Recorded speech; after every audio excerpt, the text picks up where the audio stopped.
బిల్వ చెట్టు. బిల్వ చెట్టుకి ఒక చెంబు రాగి చెంబుతో నీళ్లు వడ్డించి బిల్వ చెట్టుకి నీళ్లు పోయటం వలన మహావిష్ణువుకి అభిషేకం చేసినట్టుగా చెప్తూ ఉంటారు.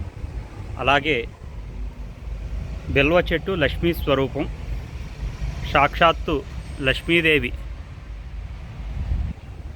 ఈ బిల్వ చెట్టు దగ్గర ఉంటారని, ముక్కోటి దేవతలు కూడా ఉంటారని ఈ మధ్యకాలంలో నేను విన్నాను. 3 ప్రదక్షిణాలు చేస్తే మంచిది అని బిల్వ చెట్టుకి వినటం జరిగింది.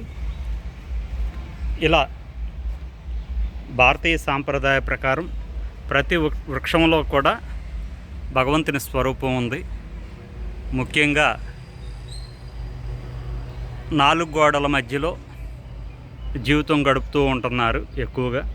ఇలా మొక్కల దగ్గర మనం దైవ దర్శనం చేసుకోవడం వలన మనకు తెలియని భగవంతుని ఆశీస్సులు పొందుతాము. మనకి సైంటిఫిక్గా కూడా ఆక్సిజన్ అనేది అందుద్ది, ఒక మనశ్శాంతి అనేది ఉండటం జరుగుద్ది. ఓం శ్రీ మాత్రే నమః. శ్రీ దత్త అనఘాదేవి నమః. శ్రీమాత్రే నమః. బిల్వ వృక్షం.